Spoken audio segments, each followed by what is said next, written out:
Hola, buenas tardes.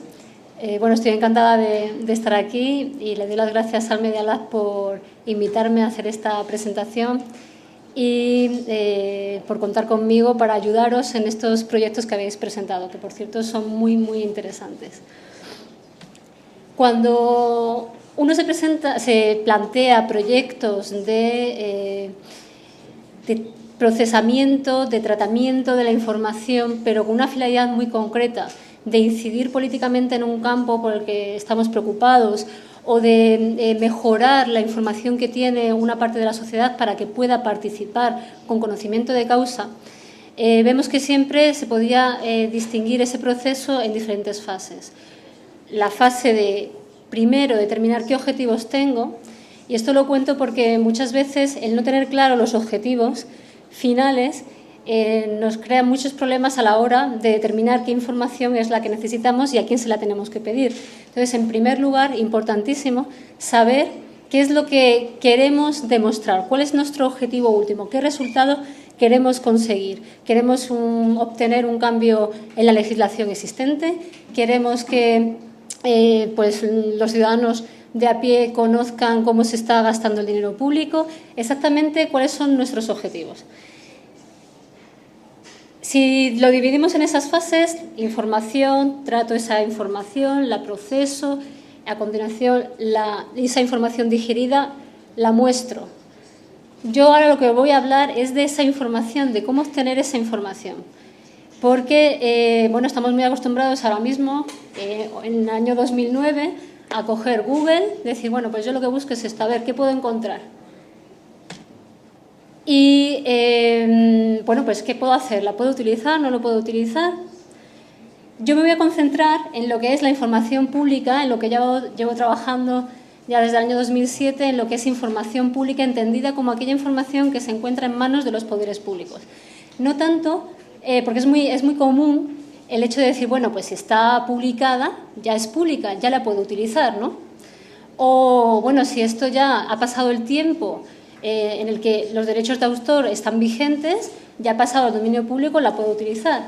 Sin embargo, cuando empezamos ya a trabajar en proyectos concretos, nos damos cuenta de que esas asunciones, lo que es en el marco legal actual, no son del todo ajustadas. Entonces, yo me voy a centrar en lo que es la información que se encuentra en manos de los poderes públicos.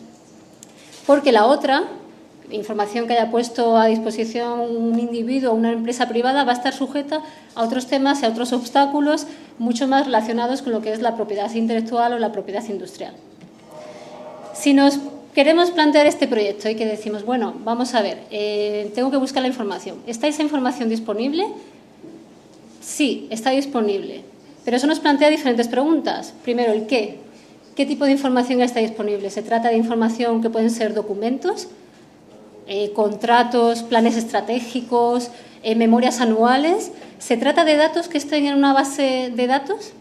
¿Se trata de que yo haga una pregunta, por ejemplo, a una administración, una pregunta general y esa administración me la conteste? ¿De qué estamos hablando? Luego, ¿de quién es esa información? ¿Del sector público? En general, puede ser que sea del Parlamento, puede ser que sean de los tribunales, puede ser que sea del gobierno o de cualquier administración, de un ayuntamiento, del ministerio, de una comunidad autónoma. Estoy hablando a nivel español, pero por supuesto en lo que son las administraciones a nivel de otros países, pues las exactamente igual, a nivel nacional, regional y local. ¿Y qué uso? Me he encontrado información, ya sé que viene de un ayuntamiento, pero ¿qué uso le puedo dar? ¿Lo puedo usar libremente? ¿Existe alguna restricción? ¿Está prohibido completamente el uso? ¿Qué puedo hacer con eso? Eso es cuando la información está publicada de alguna manera por parte de las administraciones. Eso es lo que ya algunos conocéis. Dentro del ámbito del acceso a la información llamamos como publicidad proactiva. Y es cuando las administraciones presentan la información de una manera a iniciativa propia. Es decir, yo considero que esta información es importante, es relevante y la publico. ¿Qué pasa? Que esto está cambiando, pero principalmente y sobre todo en países como España, las administraciones son muy dadas a dar información sobre obligaciones de los ciudadanos, sobre los servicios que prestan a los ciudadanos, por ejemplo, si hay que pagar impuestos o si hay viviendas de protección oficial. Esa es una información que se puede encontrar más o menos fácilmente, pero luego información sobre lo que es la propia actuación de la Administración, sobre la toma de decisiones, sobre los criterios que se han tenido en cuenta para tomar esas decisiones, sobre quiénes tomaron esas decisiones y quiénes estaban presentes, esa información brilla por su ausencia y no se considera información que los ciudadanos deban conocer. Muy bien, pero puede ser que esa información que nosotros busquemos no esté disponible, no la hayamos encontrado, ya hemos empezado buscando en diferentes diarios oficiales, en la web, y no la hemos encontrado. ¿Qué podemos hacer? ¿Qué podríais hacer? Pedirla. Eso es lo que uno diría, ¿no? Pues nada, lo pido y ya está. Bueno, a ver, ¿cómo la pido? ¿Qué es lo que tengo de referencia para pedir esa información? ¿La puedo pedir? ¿Deben dármela? ¿Tengo derecho a pedirla? ¿A quién debo pedírsela? Estas son todas las preguntas que a uno se le plantean cuando está en ese proceso. Bueno, pues esta es la fase, lo que es la solicitud, la petición de información, es lo que nosotros llamamos información reactiva. Es decir, que no solamente el ciudadano tiene derecho a que información de relevancia sea colgada en la web o sea publicada, pero principalmente ahora que estamos utilizando las tecnologías para todo, esté libremente accesible en Internet, o que el ciudadano, si no la encuentra, porque no está en esa información, la pueda pedir a través de una solicitud de información. Bueno, pues esas son las dos vertientes del derecho de acceso a la información pública. Un derecho que desgraciadamente aquí en España no está reconocido de forma plena y todavía nos queda un gran trayecto por recorrer. Pero bueno, esta es una conferencia que está enfocada a también la gente que viene de otros países que están realizando proyectos, y no nos vamos a centrar tanto en la situación en España, aunque os iré dando ciertas notas de lo que también pasa y cómo se pueden solucionar ciertos problemillas. Bueno, yo si le pregunto ahora mismo a cualquier persona por la calle, a mi madre, a mi abuela, bueno, vamos a ver, ¿tú crees que el gobierno tendría que darte información sobre cuánto se ha gastado en la M30? ¿O el gobierno o el ayuntamiento en este caso? Pues es que sin ningún género de dudas nos van a decir, pues claro, sí. ¿Y tú crees que puedes pedir esa información? Hombre, pues por supuesto. Es algo que lo tenemos intrínseco en nosotros. Pensamos que ese derecho existe y que por lo tanto nadie nos lo puede negar. El problema es cuando viene la práctica, y aquí en España está bastante limitada. Pero ya, por ejemplo, fijaros que en el año 1789, en la Declaración de Derechos del Hombre y del Ciudadano, se reconocía expresamente que la sociedad tiene derecho a exigir a todo agente público que rinda cuentas sobre su administración, y que los ciudadanos tienen el derecho de constatar por sí mismos cómo se emplean sus impuestos. Esto es muy importante porque además hace una salvedad aquí la declaración que dice no únicamente a través de sus representantes parlamentarios. ¿Por qué? Porque muchas veces en nuestras reuniones con los diputados y senadores españoles se nos ha dicho, bueno, pero para encargarnos de la transparencia, para hacer preguntas al gobierno sobre cómo lo está haciendo, ya estamos nosotros, ya estamos los diputados, los ciudadanos, ¿qué quieren si nosotros ya estamos representándoles a ellos? Bueno, pues ya en aquella época decían, no, los ciudadanos por sí mismos deben ser capaces y tener la posibilidad de pedir esa información. Anteriormente a esto, en 1766, ya el Acta de Libertad de Prensa sueco reconoció por primera vez el derecho de acceso a la información pública. Pero, sin embargo, este derecho no ha tenido repercusión, digamos, o una extensión o una expansión hasta el siglo XX y, sobre todo, a partir de los años 70.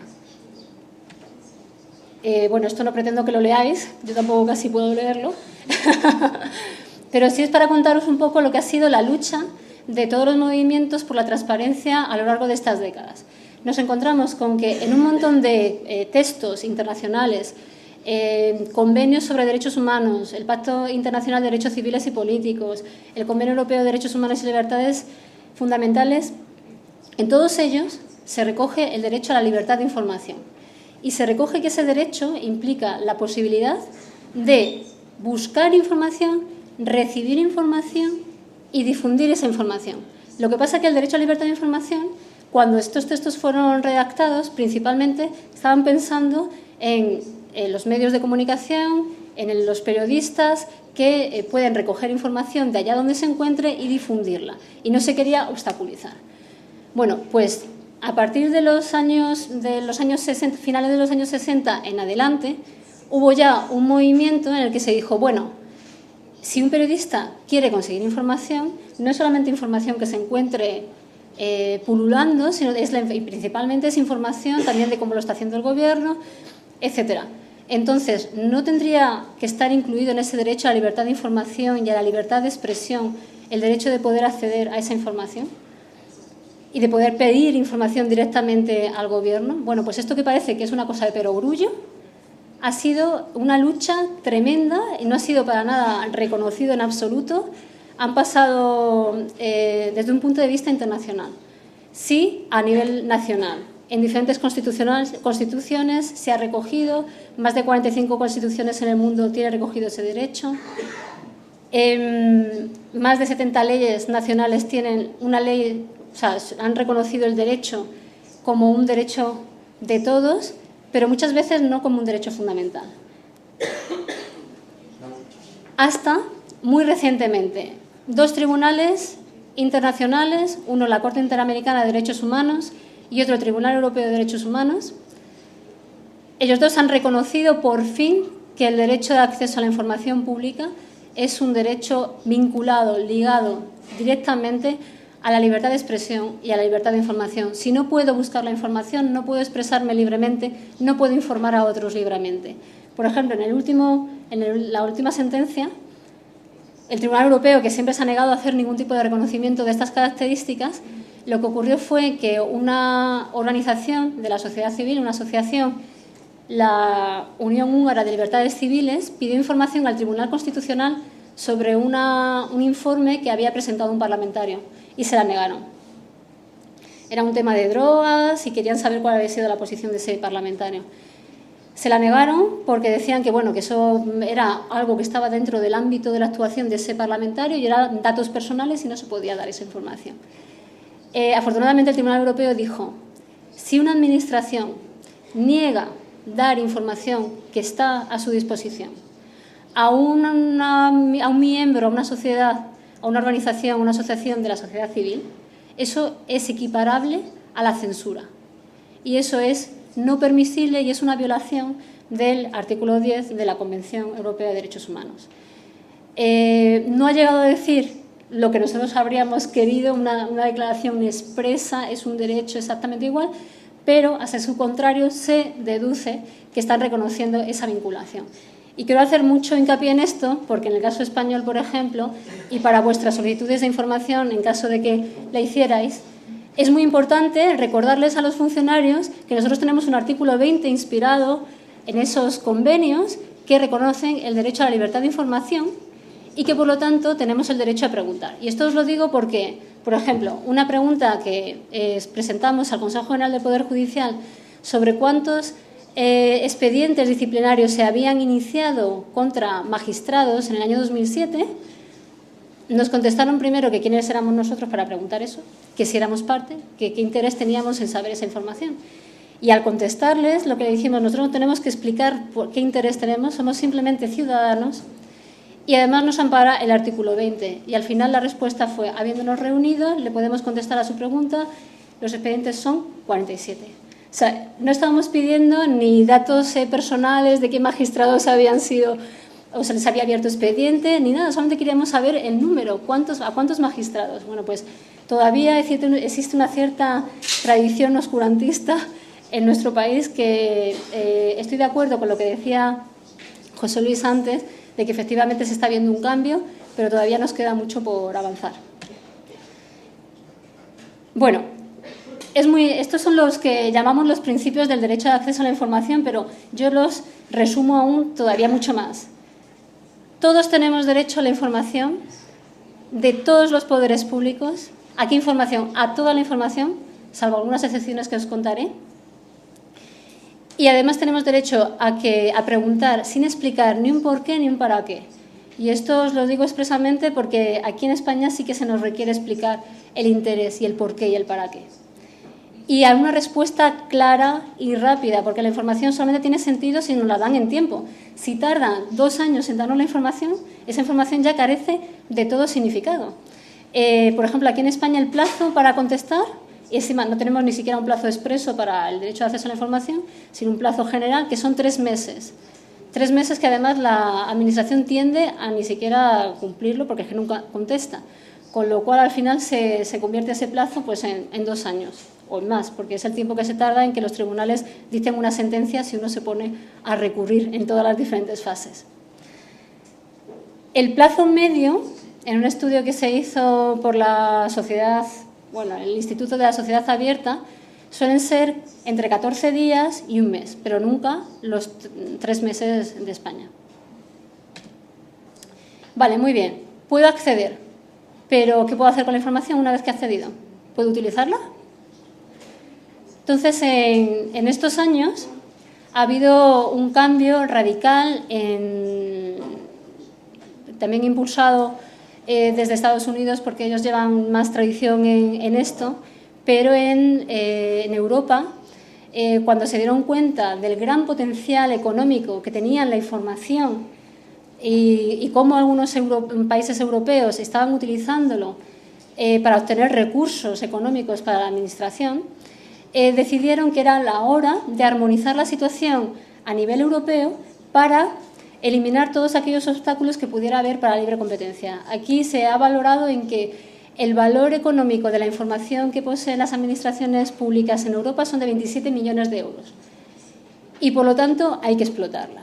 Y en función de eso se dictó una directiva que se llama la Directiva de Reutilización de la Información del Sector Público, que ha sido traspuesta a todas las legislaciones de los países europeos. Aquí os pongo la cantidad de normas que alguien que quisiera enfrentarse a este tema debería conocer. Lo que hay es una absoluta complejidad, difusión, dispersión de lo que es la normativa que regula el acceso. Uno debería saber que, por ejemplo, recientemente se ha aprobado una convención de acceso a documentos oficiales en el Consejo de Europa y que esa convención ya han empezado los distintos países a ratificarla y ha sido ratificada por 13 países y España quizás la ratifique, quizás no, pero que ha sido el primer tratado internacional que ha sentado las bases mínimas, porque han ido a lo mínimo de lo que se ha conseguido en todos estos años para, de alguna manera, establecer el faro hacia el que nos tenemos que dirigir.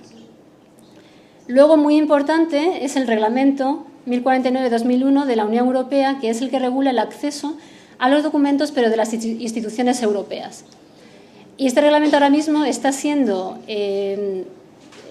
sufriendo un proceso de modificación, está en el Parlamento Europeo y es muy importante y bueno, muy interesante ver el debate que está teniendo porque se puede ver claramente cómo también ese debate se puede trasladar a nivel nacional y ahora os explicaré en qué medida.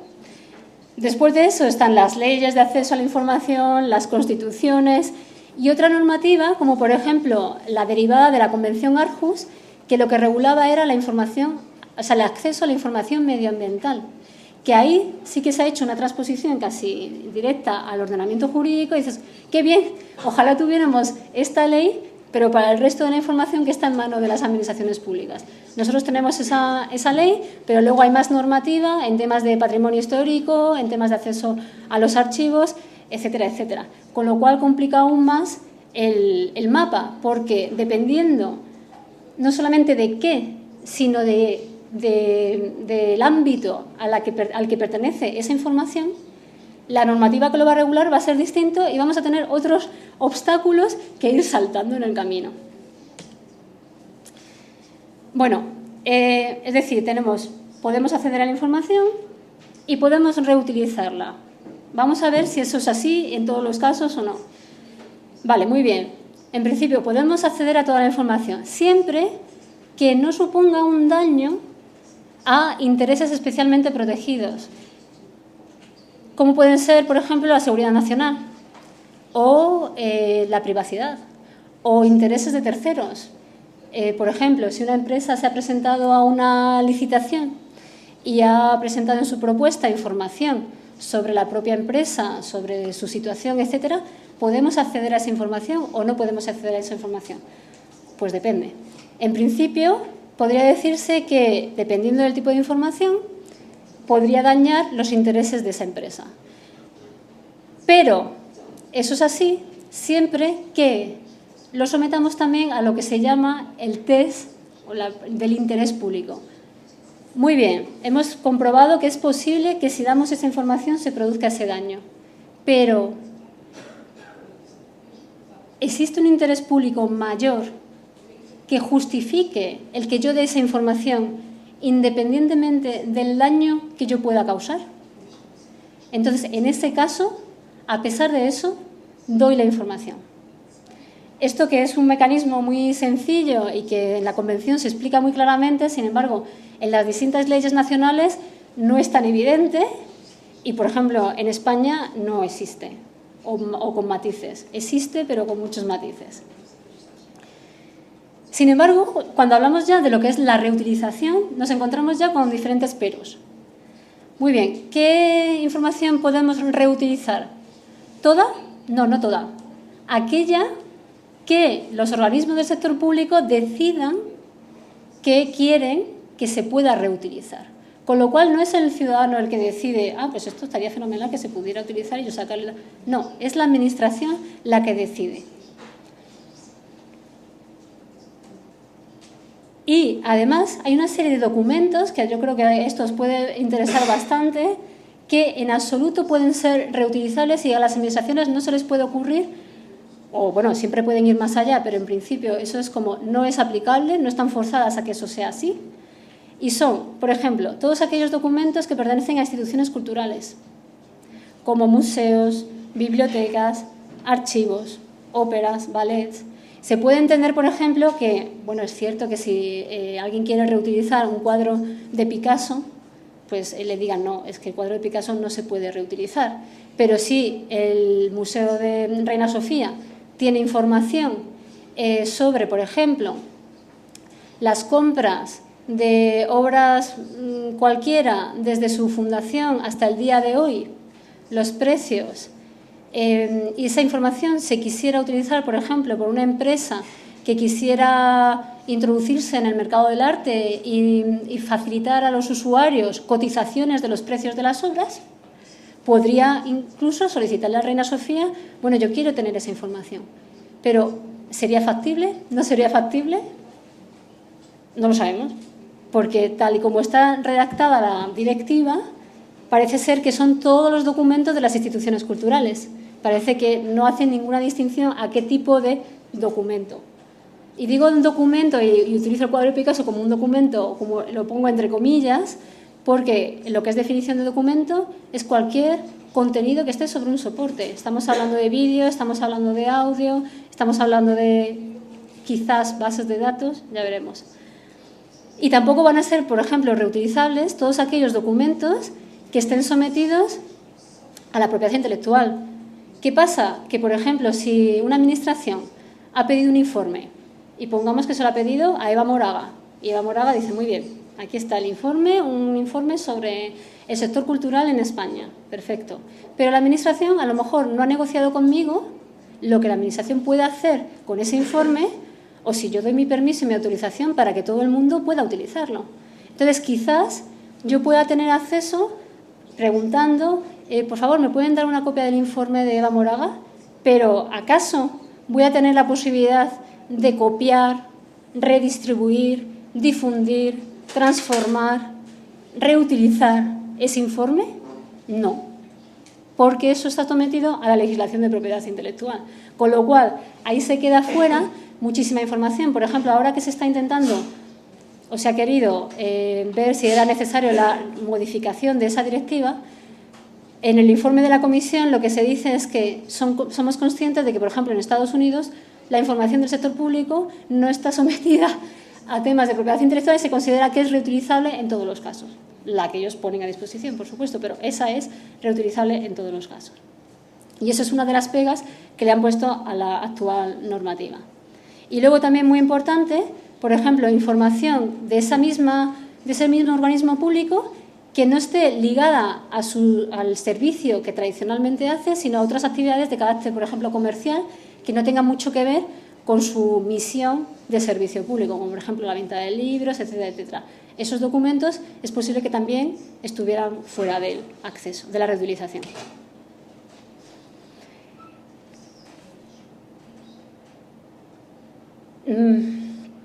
Vamos a ver.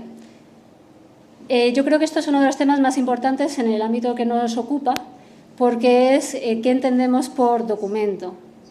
Y el problema es que, desgraciadamente, a pesar de que si han empezado a aprobarse leyes desde los años 70 en adelante, hubo un boom en los años 90, donde, a diferencia de los años 70 y 80, donde las leyes hablaban de leyes de acceso a documentos, porque era todavía una cultura ligada al papel, a partir de los años 90 y con la introducción de la sociedad de la información y de las nuevas tecnologías, empiezan a hablarse de leyes de acceso a la información.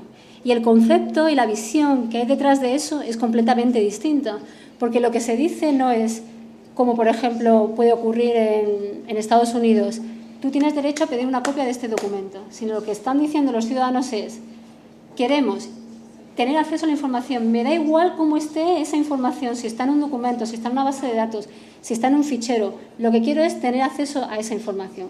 Sin embargo, en el seno del Consejo de Europa, los que más peso han tenido son aquellos países que tenían unas leyes antiguas ancladas en el modelo del papel y que no querían modificar ni sus leyes ni que tener que cambiar su jurisprudencia, que era de décadas. Con lo cual, eso ha tenido muchísimo impacto. ¿Qué ha pasado?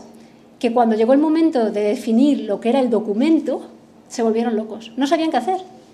Y entonces encontramos frases tan de perogrullo. Yo me acuerdo, estaba en las discusiones del grupo de expertos que estaba redactando el texto de la convención y al mismo tiempo estaba redactando el memorándum explicativo que explica las razones de cada uno de esos artículos. Entonces, el artículo de la Convención decía única y exclusivamente: documento oficial significa toda información grabada en cualquier forma, elaborada o recibida y en posesión de autoridades públicas. Sin embargo, utilizaron más de 6 párrafos en explicar lo que habían querido decir con ese artículo. Y no solamente eso, sino que hay un párrafo esencial en el que dicen, bueno, entendemos que es fácil definir lo que es un documento cuando concierne a documentos en papel, pero sin embargo es más difícil definir lo que es un documento cuando la información se almacena electrónicamente en esa base de datos. Los Estados parte de la Convención deben tener un margen de apreciación en decidir cómo se define la noción de documento. En algunos, el acceso se dará a la información específica requerida por el solicitante, si esa información es fácilmente obtenible por los medios existentes. ¿Qué significa eso? Bueno, pues todo esto responde a un debate que ha habido en la Unión Europea porque una organización entre comillas, un proyecto que se llama Farm Subsidy, que está formado por investigadores y periodistas daneses, alemanes e ingleses, simplemente hicieron una pregunta a la Unión Europea, a la Comisión en concreto, querían tener acceso a aquellos informes que habían sido facilitados o aquellos datos que habían sido facilitados por los distintos países de la Unión Europea sobre cómo adjudicaban las ayudas de la política agrícola común. La Comisión Europea les dijo, no, es que no podemos dar acceso a esos datos. Primero, porque pertenecen a terceros, que no somos nosotros.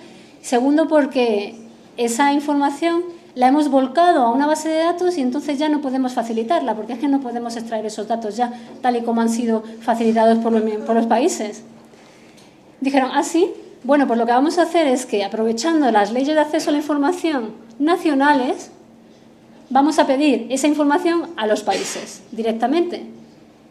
Y lo que hicieron fue recoger toda esa información, cruzar todos los datos y, formaron la revolución. Porque, por ejemplo, con un dato tan simple como un código postal, el código postal del receptor de la ayuda, descubrieron que los principales receptores y luego mostrado gráficamente, los principales receptores de las ayudas de la PAC se encontraban no en el campo, en los alrededores, en las provincias, se encontraban en las capitales, dato que además luego vincularon y con nombres y apellidos, y eran empresas multinacionales en su mayoría. Bueno, de hecho, hasta le costó el cargo a un ministro de Agricultura holandés porque resultó ser uno de los principales receptores de ayuda en Francia, porque era propietario de bastantes tierras allí.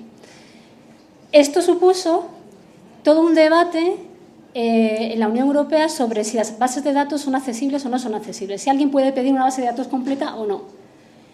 De hecho, ella se dirigió al defensor del pueblo europeo, y el defensor del pueblo, en vez de contestar a su solicitud única y exclusivamente, lo que hizo fue emitir un informe para que lo tuvieran en cuenta los parlamentarios, la Comisión y el Consejo al modificar el reglamento, diciendo que los ciudadanos el derecho que tienen no es a un papelito o a un documento, sino que lo que tienen derecho es a la información, independientemente del formato en el que se encuentre.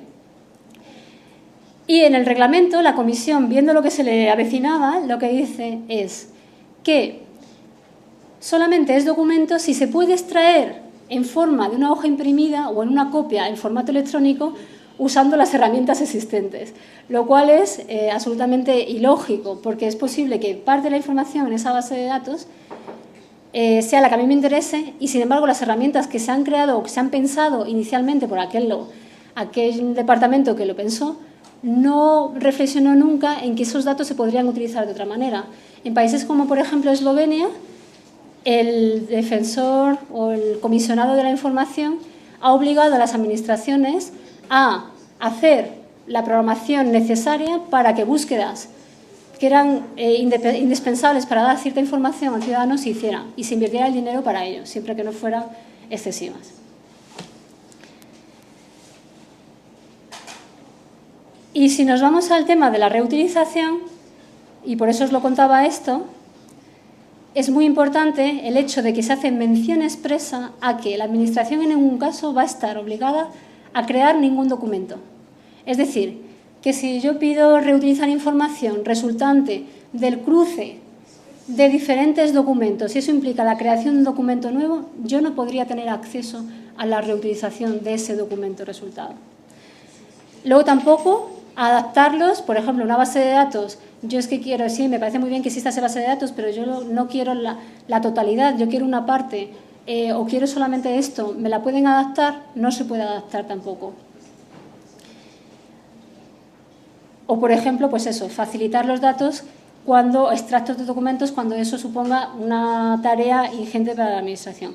En esto varían mucho los países. En el tema de acceso, hay países en los que incluso llegan a valorar económicamente el tiempo a partir de una cantidad de número de horas, otros países no. En unos países se pueden contestar preguntas, como por ejemplo, ¿cuánto es el presupuesto de la Dirección General de Penitenciarias para programas de formación de los presos? ¿Esa información consideráis vosotros que debería ser accesible o no debería ser accesible? Sí, ¿no? Bueno, pues hicimos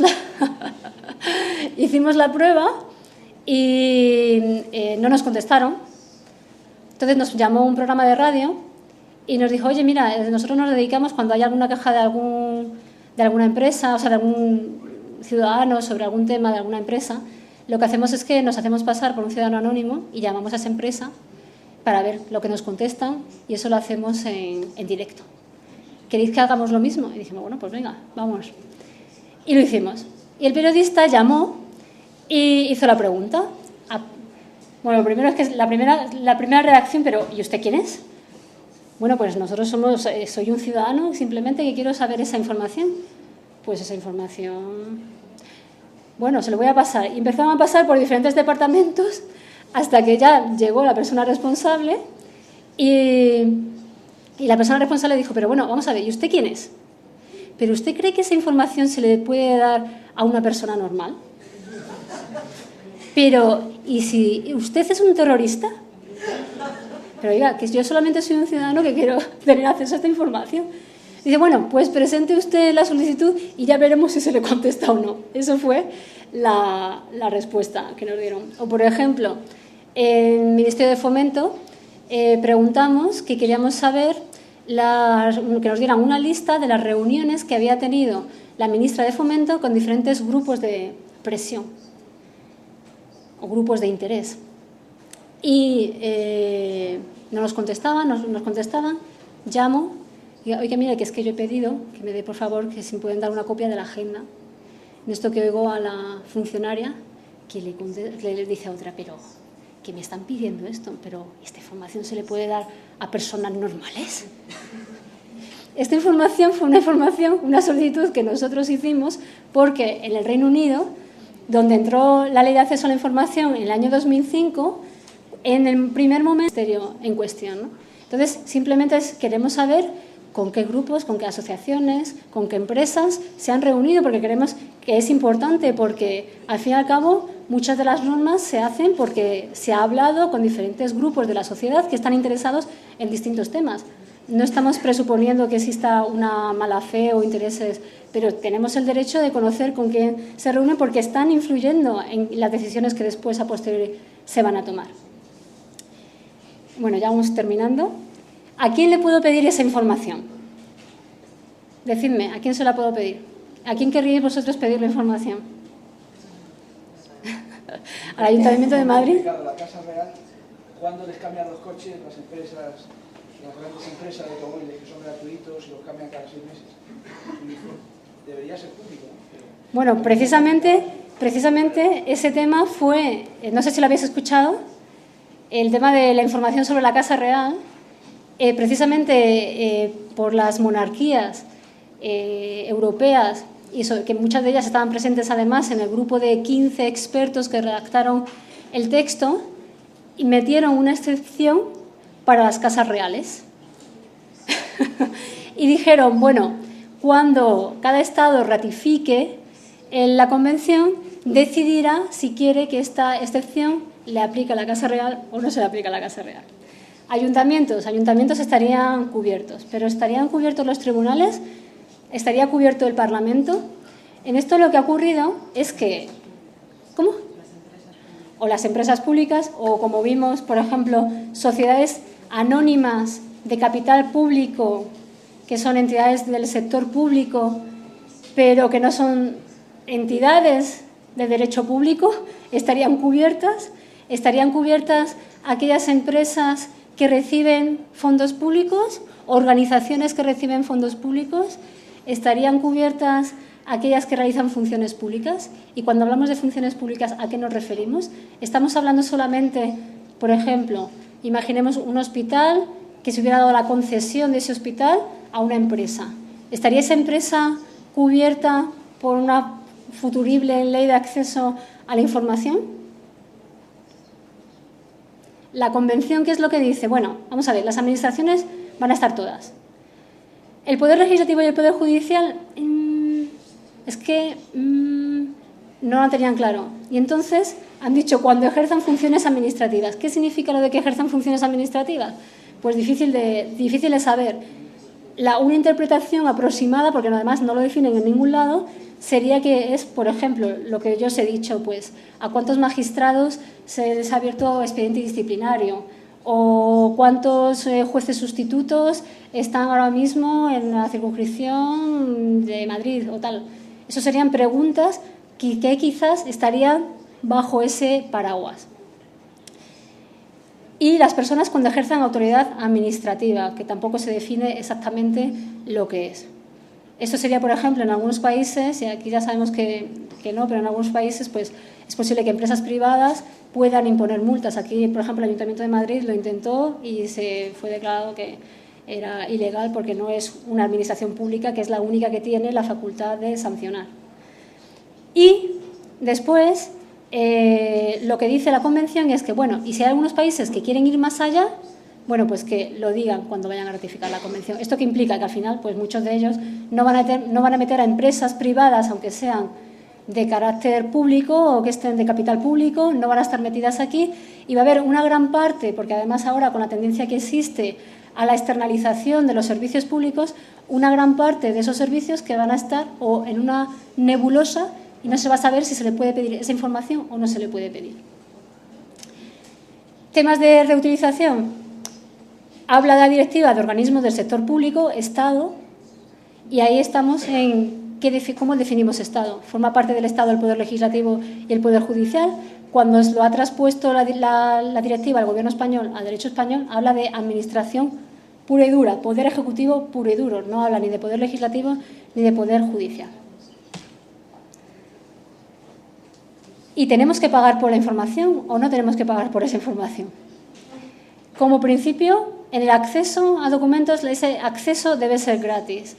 Lo que sí se dice en algunas leyes es que, bueno, al menos el coste de producir la copia o distribuirla lo tendría que pagar la persona que accede a esa información. En otros sitios se da gratuitamente y aquí, por ejemplo, nosotros en España hemos tenido acceso a copias de informes completos y nunca se nos ha pedido un pago por esos informes. En el caso de la reutilización, muchísimo más complicado.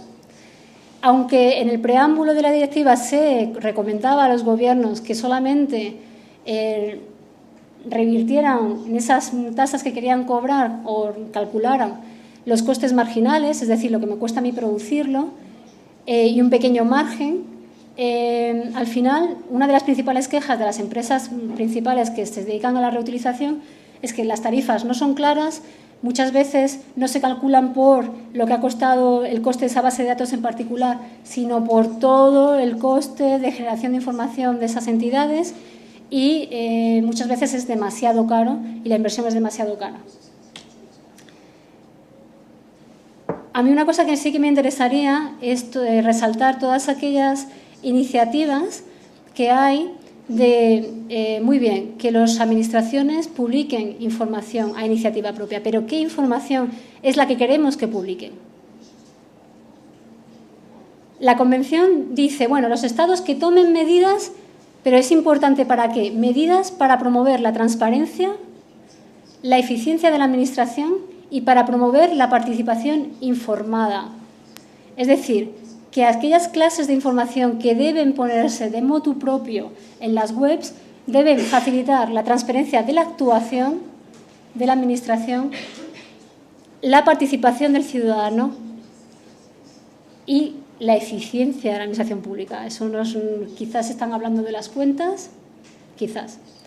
En el Reino Unido está bastante claro, tienen lo que es un esquema de publicación y responderían las típicas preguntas: ¿quién?, el qué, el cómo, quiénes son y lo que hacen, lo que gastan y cómo lo gastan, las prioridades y lo que están haciendo, información sobre la estrategia, la actuación, planes, evaluaciones, inspecciones, cómo toman las decisiones, propuestas de políticas, las decisiones, políticas y procedimientos, listas y registros y los servicios. Como veis, es muy amplia.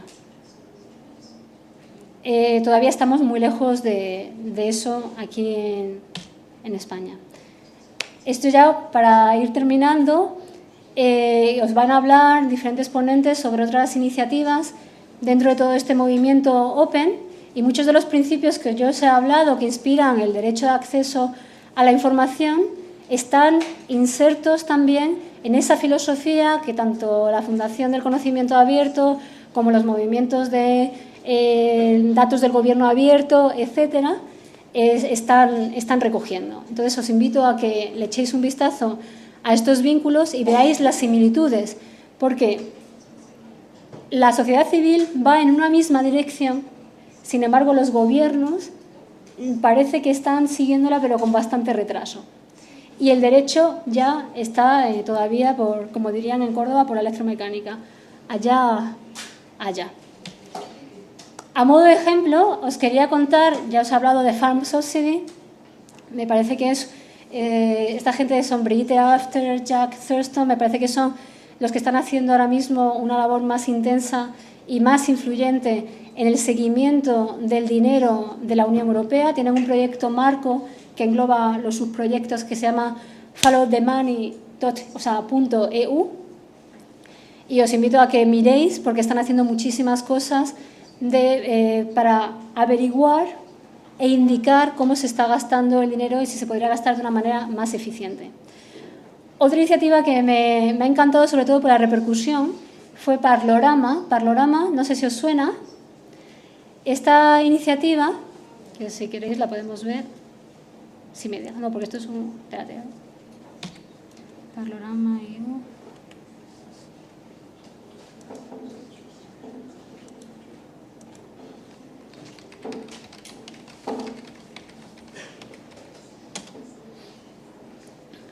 Es una iniciativa de Florian Deltort, que era asistente de un parlamentario europeo que se llama Marco Cappato, que es miembro del Partido Radical Italiano y del Comité LIBE, que es el Comité del Parlamento Europeo de Libertades Civiles, y con el que he tenido el gusto de reunirme para todo el tema de la reforma del reglamento y también para la adopción de la convención, que es un parlamentario absolutamente pro transparencia, es el que ha estado impulsando este tema junto con Michael Cashman y bueno, son los que más pro apertura de la información y son como las cabecillas del movimiento en Bruselas y en Estrasburgo.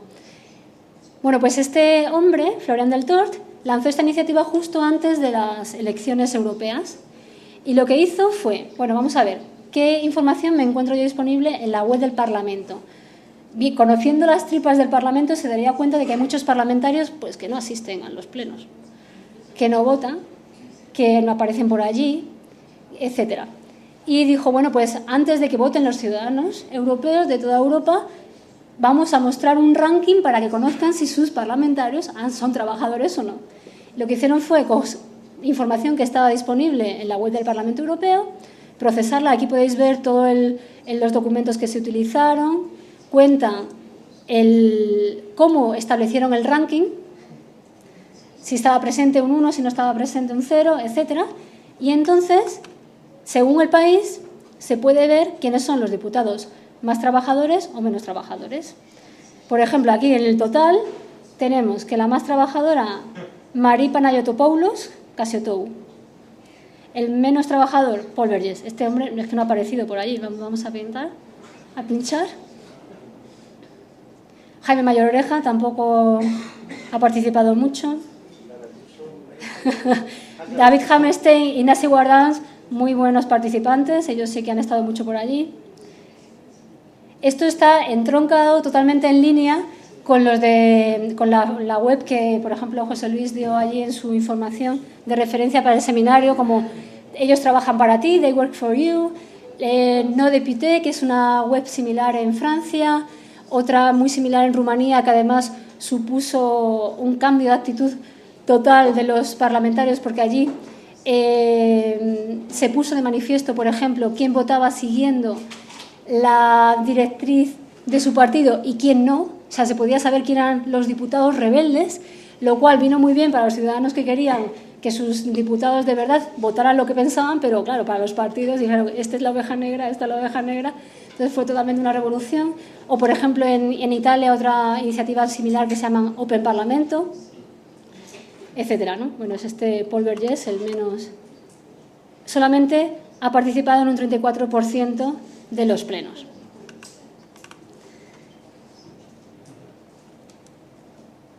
Luego, no sé si alguno de vosotros, de los conferenciantes, como del de Sunlight Foundation, hablará de este National Security Archive, pero es una organización que, a pesar de lo que parece, no es un archivo público, sino que es un grupo de investigadores que está inserto en la Universidad George Washington y que les llevan ya trabajando varias décadas en, utilizando la Ley de Acceso a la Información americana, conseguir documentos relativos a diferentes problemas en otros países del mundo, como en Sudamérica, pues el caso de Pinochet o de diferentes dictaduras sudamericanas. Lo que hacían es que solicitan información a diferentes organismos, pueden incluso hasta llegar a solicitar el mismo documento a distintas autoridades públicas y después lo cruzan. En Estados Unidos hay una cosa que se llama, y en otros países, el acceso parcial. Aquí, en temas de defensa, sí que se recoge y está regulado, pero lo que es en la regulación general no se habla nunca de acceso parcial. Y es decir, bueno, vamos a ver, este documento afecta a la privacidad de una persona, pero ¿te lo puedo dar si yo tacho los datos de esta persona o no? Dice, sí, vale, muy bien. Entonces, lo que se dieron cuenta es que el mismo documento, dependiendo de la autoridad, habían en unos sitios tachaban unas partes, en otros sitios tachaban otras. Cruzando esos documentos podían tener el documento completo. Entonces tienen más de 20 publicaciones de historias. Por ejemplo, el expediente Pinochet es fantástico, sensacional. Si tenéis la oportunidad de verlo, compradlo o leedlo como queráis, porque podéis ver los documentos tal y como se entregaron y se puede ver toda la historia, toda la información que tenía la CIA en su momento de las cosas que estaban pasando en Chile. Entonces son fantásticos, verdaderamente una organización para explorar. Y bueno, y What Do They Know, que es un proyecto de uno de estos que también José Luis colocó, que es My Society, que es un grupo de gente que realiza diferentes herramientas de todo tipo para la sociedad civil y para que pueda participar. Y este proyecto es un proyecto en el que vamos a verlo.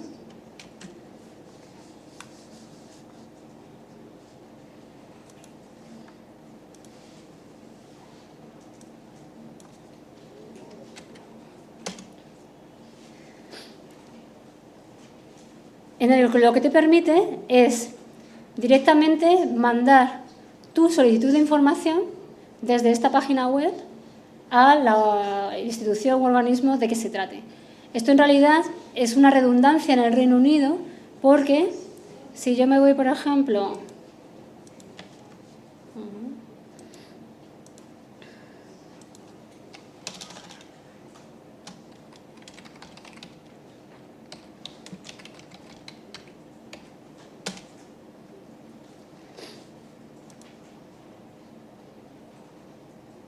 al Ministerio de Defensa del Reino Unido, y esto ocurre con las demás entidades públicas, puedo irme al apartado de libertad de información y puedo ver las solicitudes que se han presentado, la información que se ha puesto a disposición del público directamente, e incluso puedo ver cuáles son las solicitudes que tienen más éxito. Por ejemplo, pues un estudio sobre el reclutamiento de personas en prácticas, o los resultados también de la actitud de las Fuerzas Armadas, o por ejemplo incluso los informes UFO, que a ver los hilos, es decir, de alienígenas durante los años 1997 al 2008. Entonces esta página de What Do They Know hace una cosa similar, lo que pasa es que centraliza las solicitudes de información directamente para que no tengas que buscar el organismo o su web, o lo puedes buscar aquí, e incluso puedes ver qué otra información se ha pedido a diferentes organismos. Por ejemplo, si yo meto Tate, vamos a ver lo que sale.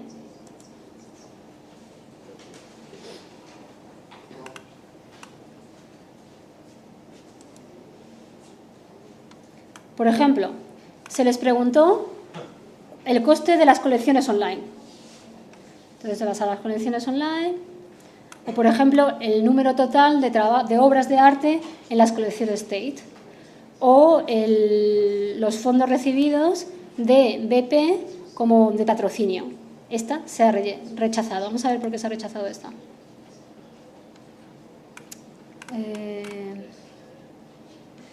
Pues no hay. Vamos a ver. Link to this, reply, link to this. Vamos a ver. Pues hemos tenido mala suerte porque no ha aparecido. Puede ser que esté esto, pero no. Está aquí. Vamos a ver. Esta es la solicitud de información. Outcome of your request. Vale.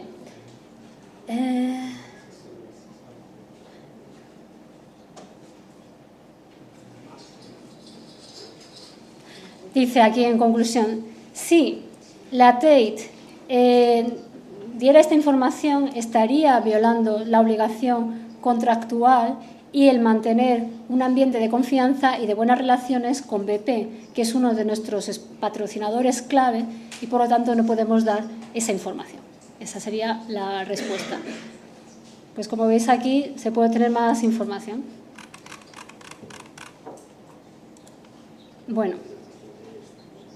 Y a ver por dónde estamos. Que ya no sé en qué.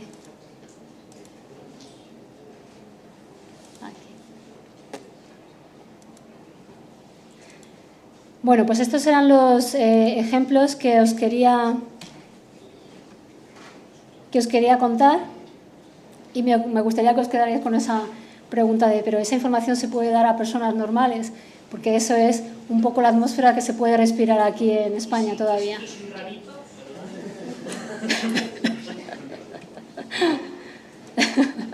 Bueno, pues nada, muchas gracias y espero vuestras preguntas.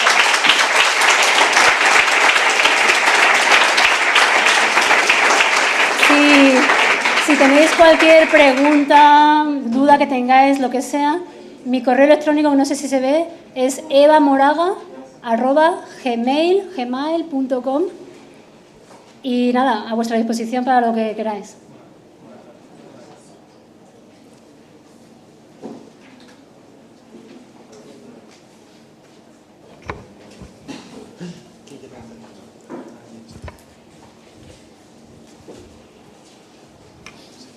Primero, darte las gracias porque es una presentación perfecta, pero has mencionado en breve, sin entrar a fondo, en el tipo de datos que no tienen que ver con la transparencia, que es principalmente de lo que hablas, el tipo de datos de posible explotación económica. Estamos susceptibles de explotación económica, el tipo de datos que se generan, sean cartográficos, meteorológicos, esos son los dos más importantes, pero también la producción, por ejemplo. La Real Academia es una fundación privada, pero al final sigue siendo de financiación fundamentalmente pública y no hay ninguna transparencia, y el corpus se le da a entidades privadas sin saber cómo se da y no lo tenemos los ciudadanos a nuestra disposición. ¿Qué tipo de acciones se han hecho para conseguir que esos datos públicos sean públicos?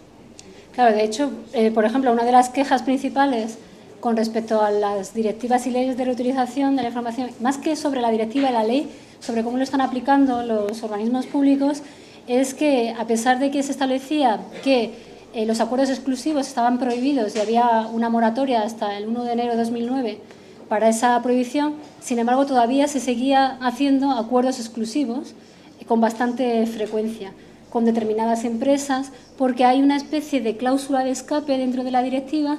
Es que cuando se trate de dar un servicio público y si hay dificultad de encontrar empresas dentro del sector que pudieran reutilizar, bueno, pues haces un acuerdo exclusivo con tal empresa para que haga la inversión necesaria y entonces ese servicio estaría cubierto. Ese es el argumento que normalmente se da, pero es también una de las críticas que se ha hecho más frecuentemente.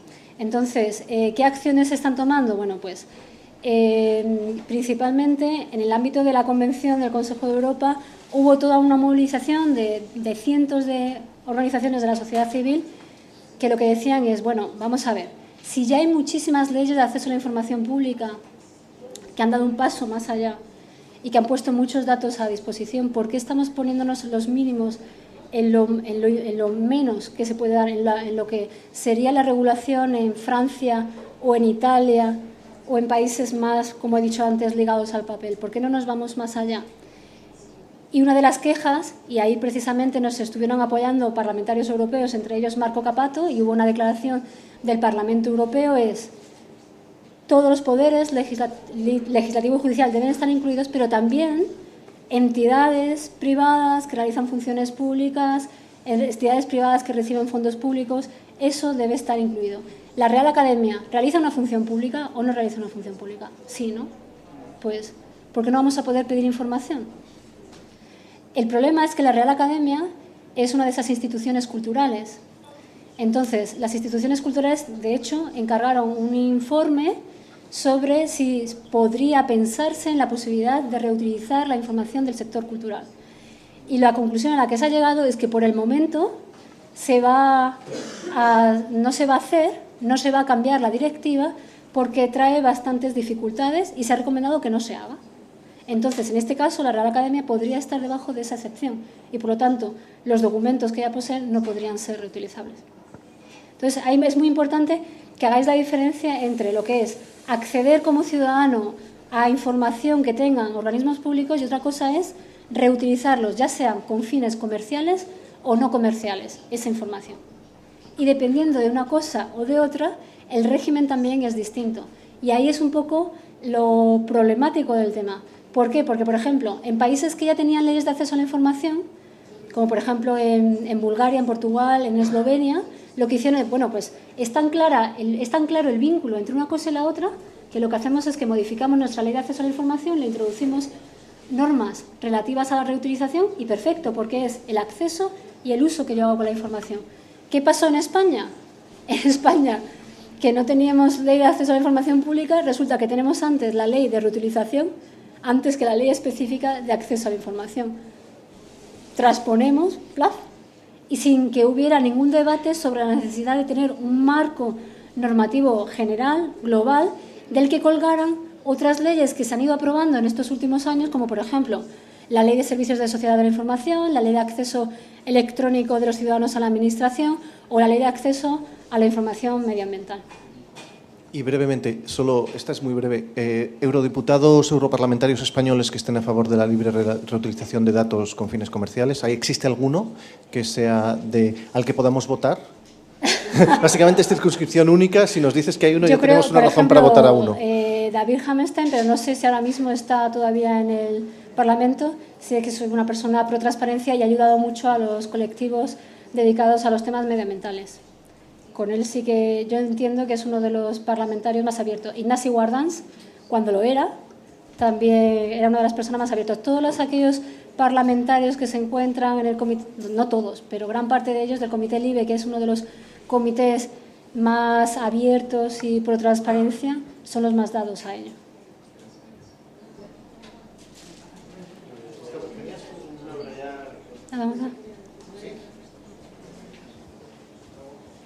No, perdona, no me ha quedado muy claro, porque sí te he entendido que en España sí hay como una especie de transposición de la norma o la ley acerca de la reutilización de datos, ¿sí? ¿Correcto? Sí. Vale, y no me ha quedado muy claro en qué sentido es esa norma en España. Exactamente la misma que estoy contando, porque ha sido una reutilización, una transposición, perdona, casi idéntica. Lo único que tener en cuenta es que dice muy claro la directiva que la reutilización de la información o el régimen de reutilización de la información siempre va a estar vinculado al régimen de acceso de cada país, independientemente de que ese régimen de acceso sea muy restringido o muy abierto. Entonces, dependiendo de los países, la situación es muy distinta. Entonces, en España, por ejemplo, para que os quedéis con una imagen breve de cómo funciona el tema, cuando uno hace una solicitud de información, lo primero que tiene que ver un funcionario es, primero, si esa información se encuentra en un expediente. Si ese expediente se encuentra en un procedimiento o se refiere a un procedimiento que esté terminado y que esté completamente cerrado. ¿Qué pasa? Que hay muchísima información del sector público que no está vinculada a ningún expediente. Y aquí en el Media Lab ya conté en su momento que presenté una solicitud de información al Ministerio de Cultura pidiendo los informes presentados por las entidades de gestión, los informes anuales, en donde hacen referencia al uso del canon, donde deberían explicar quiénes son los beneficiarios de las actividades realizadas con el dinero que se recoge del canon, y lo que me contestó el Ministerio de Cultura fue que esa información no se encontraba en un expediente. No me dijeron si la información estaba o no estaba, pero no se encontraba en ningún expediente y, por lo tanto, no es accesible. Hasta los propios diputados españoles reconocen, por ejemplo, la diputada socialista Elisenda Malaguet, que hay muchísima información del sector público que no pertenece a ningún expediente y que, por lo tanto, queda fuera del acceso posible. Pero, por ejemplo, en ese caso que tú citas, esas memorias anuales no son accesibles, no se pueden solicitar. A mí me lo negaron. De hecho, está el tema ahora mismo en un procedimiento judicial y en principio no es accesible puesto que no me lo han dado. Lo que pasa es que a raíz de la solicitud, que es lo más loco de todo este asunto, colgaron los informes anuales de las entidades de gestión en la web del Ministerio de Cultura, y algunas de ellas sí que tienen en el apartado de las memorias, sí que recogen una pequeña referencia a las actividades realizadas con el dinero del canon. Bueno, como supongo que conocéis aquí muchos, de todo el dinero del canon, del 100% que recibe cada una de las entidades, un 20% tiene que ir dedicado a actividades para artistas, De ese 20%, un 10% a artistas de la entidad de gestión y otro 10% a artistas de la comunidad en general. Por lo tanto, yo entiendo que las entidades de gestión están, y al ser las únicas encargadas de cobrar esa cantidad, están realizando una función pública que deberían realizar con respecto a toda la comunidad artística y que por lo tanto debería ser accesible. Ese era nuestro argumento y bueno, pues hay que esperar a lo que digan los tribunales.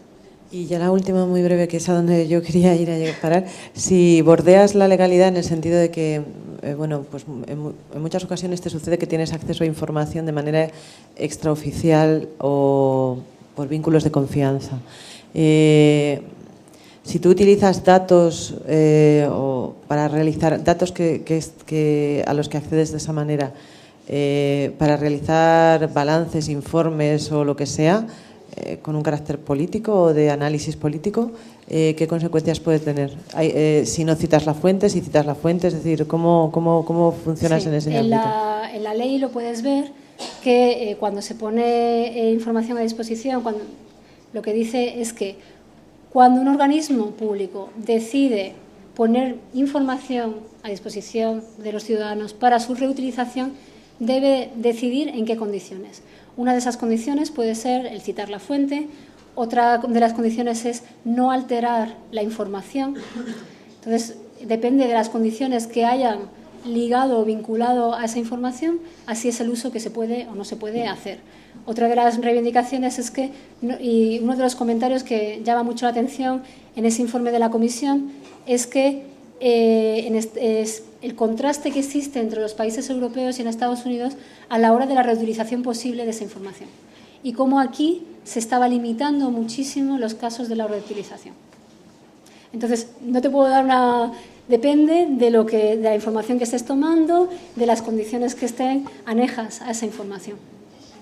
Pero en principio, si tú la reutilizas y dices, pues he sacado esta información, yo creo que de todas maneras para todos aquellos proyectos que tengan una intención de tener una incidencia política, del advocacy, la palabra famosa inglesa advocacy, de incidencia política, es muy importante que se explique, y además de hecho en todos los proyectos que os he citado siempre citan la fuente de los datos, para que así, porque que no se modifiquen los datos es otra condición, porque creo que es la manera también de demostrar la transparencia, como ya os comenté en su momento, en la propia organización que está presentando los datos. Si me permite recordaros que el lunes estará Eva, que la vais a abrazar a preguntas, pero que vamos un poco tarde, así que igual es la última, ¿vale? Bueno, supongo, quizá ayer alguien vio el mundo digital.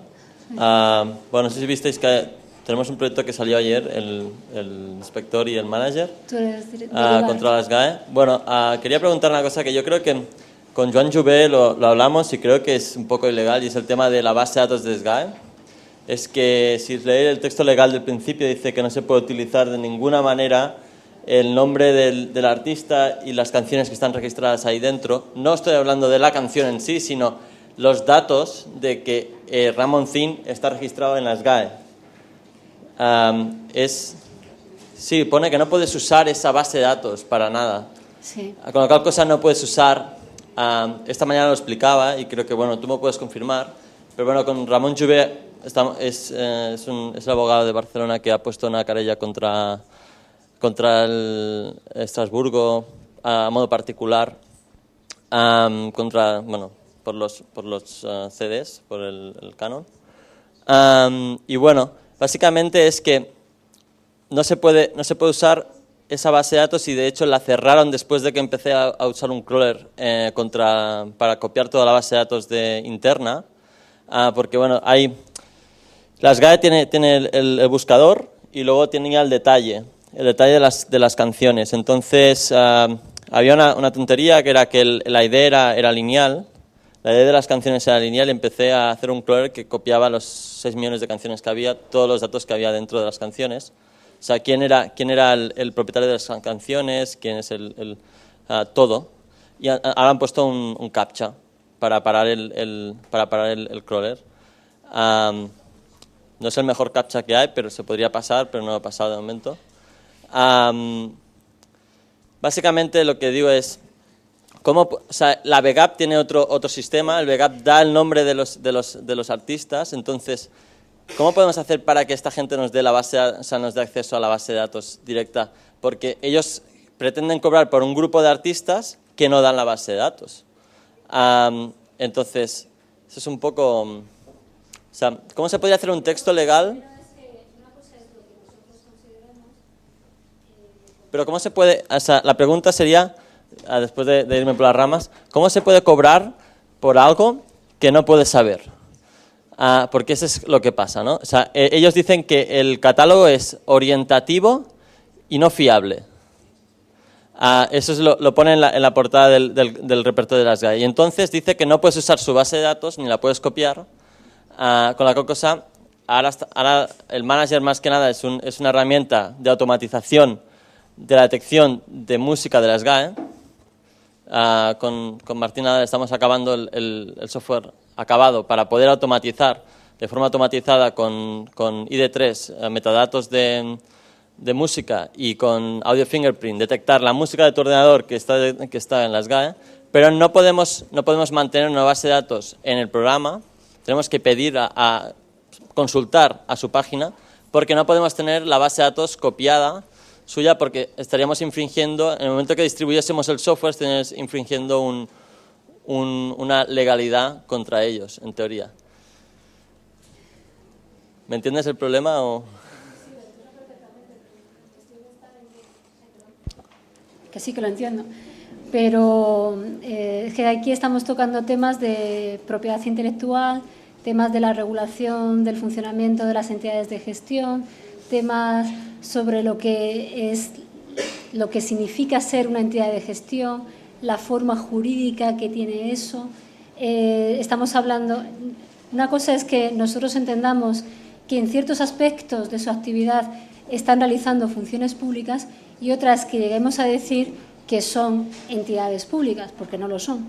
En realidad es una entidad de carácter privado que engloba a una serie de artistas que quieren estar juntos porque consideran que eso les da fuerza para gestionar sus derechos de explotación sobre sus obras, el derecho de reproducción, el derecho de distribución, el derecho de transformación y el derecho de comunicación. Entonces, cuando te dicen que el catálogo es orientativo, es porque lo que quieren es que tú pidas una licencia en concreto si quieres utilizar esa obra y que te asegures y que te cerciores en principio de que efectivamente esa obra es de un artista que se encuentra y cómo es una especie de cláusula de salvaguarda para decir, bueno, es posible que esta información esté actualizada, pero es posible que no esté actualizada, pero es una cláusula de salvaguarda legal. Entonces, que puedan cobrar por los derechos, por la gestión de los derechos de todas esas obras que cuelgan, por supuesto que sí, porque la ley se lo permite. Cobrar, sí. No, el problema está en que... Sí, el problema es, ¿puedo distribuir la información que se encuentra en esa base de datos? Es una información que les pertenece a ellos, que es una información de una entidad de gestión que no es un organismo público, que no la está poniendo ahí para que todo el mundo pueda copiar, ni redistribuir, ni difundir, ni comunicar en otra forma, y tienen el completo derecho de negarse, de acuerdo con la ley, a que otra persona, ya sea con afán lucrativo o sin afán lucrativo, utilice esa información, la modifique, la transforme o la distribuya. Esa es tal y como está. Otra cosa es que, yo te digo lo que es el marco normativo, tal y como está. Otra cosa es que las entidades de gestión también llegará un momento en que se tendrán que ajustar a las nuevas tendencias y tendrán que sumarse al debate generalizado sobre estos temas, ¿no?